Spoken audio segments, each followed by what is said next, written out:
कहानी की शुरुआत में हमें अटलांटिक ओशियन का सीन दिखाया जाता है। यहाँ हम समंदर के 16,000 फीट नीचे एक स्टेशन को देखते हैं जो कि ट्री ओशियनिक कॉर्पोरेशन कंपनी का था। इस कंपनी का काम था कि समंदर से मेटल और कीमती पत्थरों को निकालना। यहाँ हम एक टीम को देखते हैं, वो सिल्वर का सैंपल ले रहे होते हैं। उनका टीम कैप्टन बैक उन पर कंट्रोल रूम से नजर रख रहा था। वो सब अपना काम खत्म करके बेस पर वापस जाने लगते हैं। तभी उनमें से एक आदमी सिक्स पैक आते वक्त पानी में से एक कीड़े को पकड़ लेता है जो दिखने में एक मकड़ी की तरह लग रहा था। वो उस कीड़े को अपने साथ ले जाने लगता है। तभी अचानक आते वक्त टोनी नाम के बंदे के सूट में कुछ खराबी हो जाती है और उसके सूट में ऑक्सीजन की कमी होने लगती है, जिससे उसे सांस लेने में दिक्कत आ रही थी। वो अपनी हेल्प के लिए बैक से कहने लगता है। फिर बैक अपनी टीम के डॉक्टर ग्लेन को बुलाने लगता है, लेकिन वो कंट्रोल रूम में नहीं था और वो उसकी बात को नहीं सुन पाता। फिर बैक खुद ही टोनी के सूट के ऑक्सीजन का लेवल ठीक करने की कोशिश करने लगता है, लेकिन यहाँ उसे पता नहीं होता कि कौन सा बटन दबाना है। वो बाकियों से कहता है कि उसे वो जल्दी से बेस पर ले आए। टोनी के सूट में फिर भी पानी भर जाता है और वो बेहोश हो जाता है।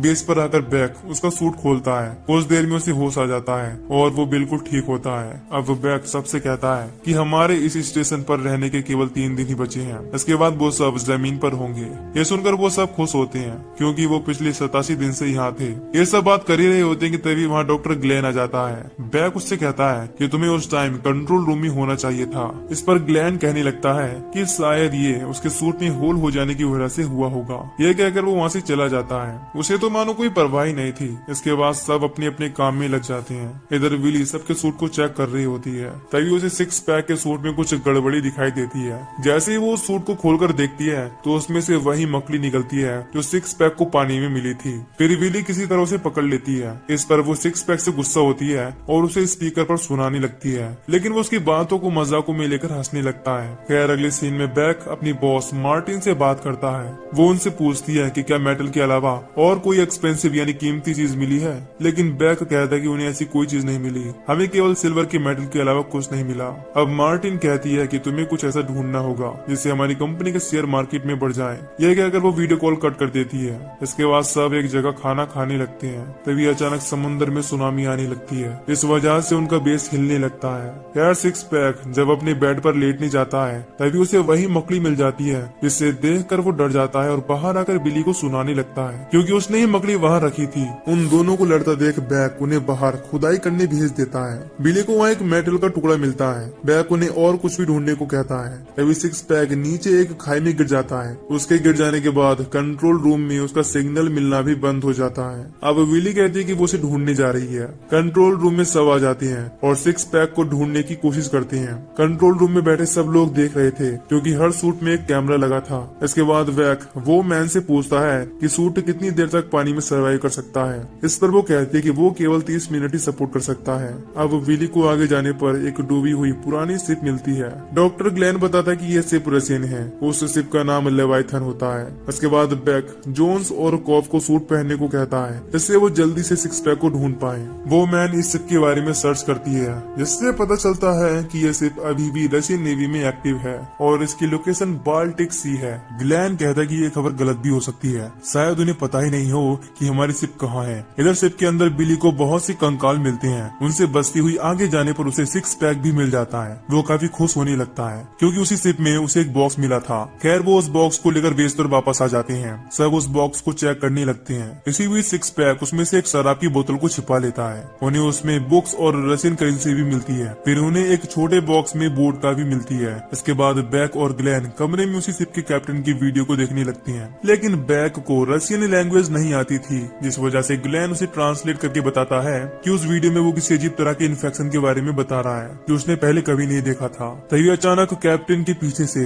कोई आ जाता है और ये वीडियो यहीं बंद हो जाती है। अब ग्लेन को काफी कंफ्यूजन होता है कि एक ही नाम की 2 शिप कैसे हो सकती हैं। उसे ये काफी अजीब लगता है। अब ग्लेन शिप की कंडीशन देखकर बताता है कि इसमें एक्सप्लोजन यानी ब्लास्ट हुए हैं और इसी की वजह से इसमें पानी भरा होगा। अब बैक ये सुनकर कहता है कि मैं यहाँ अपनी टीम के साथ मेटल और स्टोन्स को ढूंढने आया हूँ, मुझे किसी बोट से मतलब नहीं है। अगले सीन में सिक्स पैक उसी बोतल को अकेले बेड पर जाकर पीने लगता है। ये वही बोतल थी जो उसने सभी से छिपाई थी। यहाँ बो मैन भी आ जाती है। फिर सिक्स पैक उसे ड्रिंक सर्व कर देता है। इसके बाद दोनों उसे पीने लगते हैं। अगले दिन सिक्स पैक को अपनी तबीयत खराब दिखाई देती है, जिस पर वो ग्लेन के पास ट्रीटमेंट के लिए चला जाता है। अब ग्लेन उसे चेक करता है। यहाँ हम देखते हैं कि सिक्स पैक की कमर पर अजीब तरह की एलर्जी होने लगी है। फिर ग्लेन उस एलर्जी की जांच के लिए उसके गले से सैंपल ले लेता है। इसके बाद वो उस सैंपल को माइक्रोस्कोप से चेक करने लगता है। तब उसे पता चलता है कि ये एलर्जी एक तरह के म्यूटेशन सिमुलेशन है। ग्लेन ये देखकर काफी परेशान होता है। अब एलर्जी उसकी बॉडी में धीरे धीरे बढ़ने लगी थी।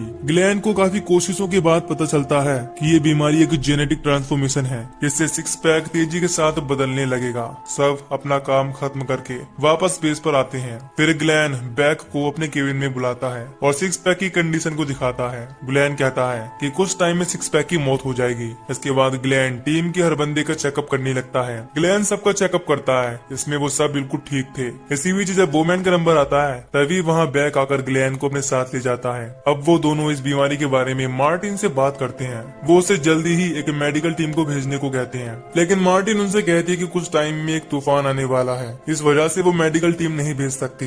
वो उनसे कहती है कि तुम्हें 12 घंटे का वेट करना होगा, उसके बाद ही कोई टीम भेज पाऊंगी। इधर वो मैन की हालत खराब होने लगती है। विली वहाँ आती है, उसे एक बेड पर लिटा देती है। इसके बाद वो डॉक्टर को बुलाने के लिए चली जाती है। तभी वो मैन नोटिस करती है कि उसके बाल झड़ने लगे हैं। इसके बाद वो सिक्स पैक के पास आकर देखती है कि उसकी बॉडी गलने लगी थी। ये देखकर वो बहुत घबरा जाती है। खैर वहाँ सब पहुँच जाते हैं। वो देखती हैं कि वो मैन ने अपना हाथ काटकर सुसाइड कर लिया है। दूसरी तरफ सिक्स पैक की भी मौत हो जाती है। वो मैन की डेड बॉडी को देखकर सब काफी दुखी थे। खैर अब वो सब उसकी बॉडी को सिक्स पैक की बॉडी के पास रख देती हैं। फिर बैक सबको बताता है कि तूफान आने की वजह से उन्हें भी 12 घंटे और यहाँ रहना होगा। ये सुनकर सब परेशान होने लगते हैं। तभी अचानक उन्हें एक कमरे से कुछ सामान गिरने की आवाज आती है। बैक और ग्लेन वहाँ देखने के लिए चले जाती हैं। वो देखती हैं कि सिक्स पैक और बोमैन की बॉडी आपस में जुड़ रही है और वो देखने में अब एक क्रीचर की तरह लग रहे थे। अब वो बैक डिसाइड करता है कि वो उनकी बॉडी को उठाकर बेस से बाहर फेंक देंगे। वो उन दोनों को एक बैग में डालकर ले जाने लगते हैं। जाते वक्त उनकी बॉडी काफी हिल रही थी।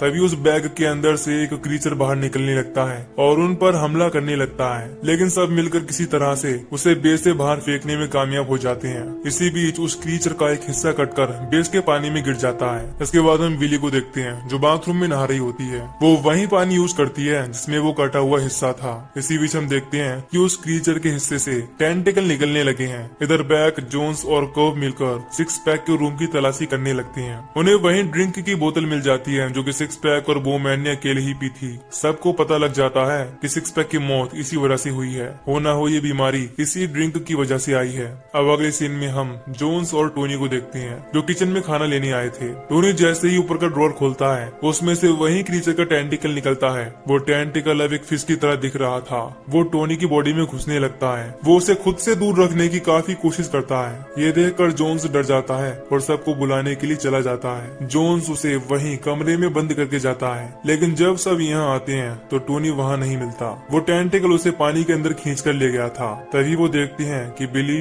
अभी उनके पास नहीं है। फिर वो सब उसे ढूंढने के लिए चले जाते हैं। कुछ देर में उन्हें बिली मिल जाती है जो कि बेस में वॉकिंग कर रही थी। इसके बाद वो सब क्रीचर को मारने के लिए हथियार ले लेते हैं। जोन्स एक फायर गन ले लेता है जिससे वो उस क्रीचर को आसानी से मार पाए। अब कॉफ को एक जगह पर कुछ वायरिंग खराब मिलती है। फिर वो उसे देखने लगता है। तभी उस पर वो क्रीचर अपने टेंटिकल से अटैक कर देता है और उसे खींचने लगता है। इसी बीच ग्लेन वहाँ आ जाता है और उस टेंटिकल को काट कर फिलहाल कॉफ को बचा लेता है। क्रीचर के टेंटिकल ने कॉफ के पैर में घाव कर दिए थे, यानी वो भी अब इन्फेक्टेड हो गया था। इसके बाद ग्लेन सबको बताता है कि ये क्रीचर तेजी से ग्रो हो रहा है और इसे केवल ब्लड चाहिए, यानी कि खून चाहिए। खैर इसके बाद ये दो ग्रुप्स में बंटने का डिसाइड करते हैं। एक तरफ जोन्स और बैक और दूसरे ग्रुप में बिली, ग्लेन और कोप थे। दूसरी तरफ हम देखते हैं कि वो क्रीचर पहले से काफी बड़ा और खतरनाक हो गया है। अब बैक कुछ खून को नीचे गिरा देता है जिसकी गंध से क्रीचर अट्रैक्ट हो जाए और वो सब मिलकर उसे मार दे।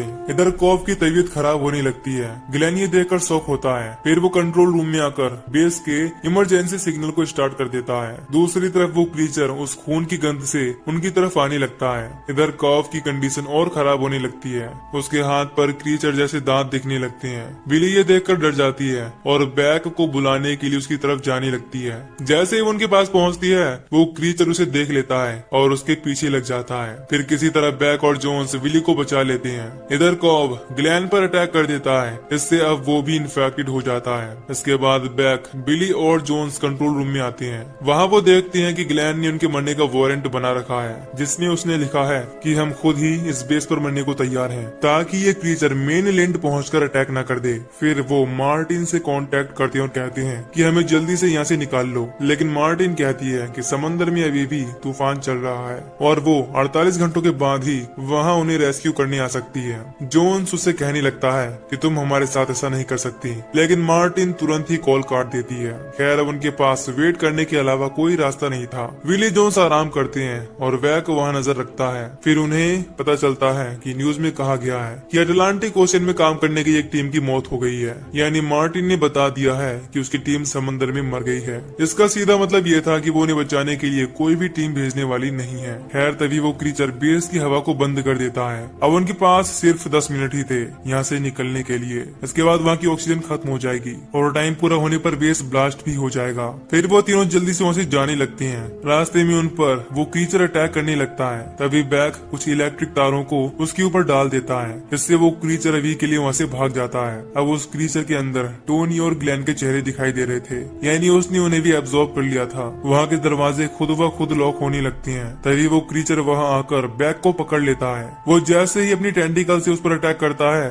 बैक एक मशीन लेकर उसके टेंटिकल को काट देता है। इसके बाद वो क्रीचर उसे छोड़ देता है। फिर वो तीनों वहाँ से बचकर अपने सूट्स के पास आ जाते हैं और उन्हें पहनने लगते हैं। अब ब्लास्ट होने में केवल 2 मिनट ही बचे थे। जोन्स और बिली अपना सूट पहन लेते हैं। तभी वो क्रीचर फिर से वहाँ आ जाता है। बैक उस क्रीचर को मारने का डिसाइड करता है। वो उन दोनों को बेस से बाहर निकाल देता है। फिर वो किसी तरह उस क्रीचर को एक ट्रैप में फंसा देता है और जल्दी से अपना सूट पहनने लगता है। वो क्रीचर उसे रोकने की कोशिश करता है, लेकिन उसका मुंह पैनल में फंस जाने की वजह से कट जाता है। खैर अब टाइम पूरा होने की वजह से बेस पूरी तरह से ब्लास्ट हो जाता है। कुछ देर में वो तीनों पानी के ऊपर आ जाती हैं। उनके ऊपर आने पर मौसम बिल्कुल ठीक था, यानी मार्टिन उनसे सब झूठ कह रही थी। तभी उन्हें वहाँ एक हेलीकॉप्टर उड़ता हुआ दिखाई देता है। फिर बैक फ्लेयर को फायर कर देता है, इससे हेलीकॉप्टर का ड्राइवर उस फ्लेयर को देख लेता है और उनकी तरफ आने लगता है। लेकिन तभी पानी में काफी सारी शार्क्स आ जाती हैं और उनकी तरफ बढ़ने लगती हैं। खैर हेलीकॉप्टर की आवाज से वो शार्क्स वहाँ से भाग जाती हैं। इसी बीच वो क्रीचर फिर से वहाँ आ जाता है और जोन्स को पकड़ लेता है।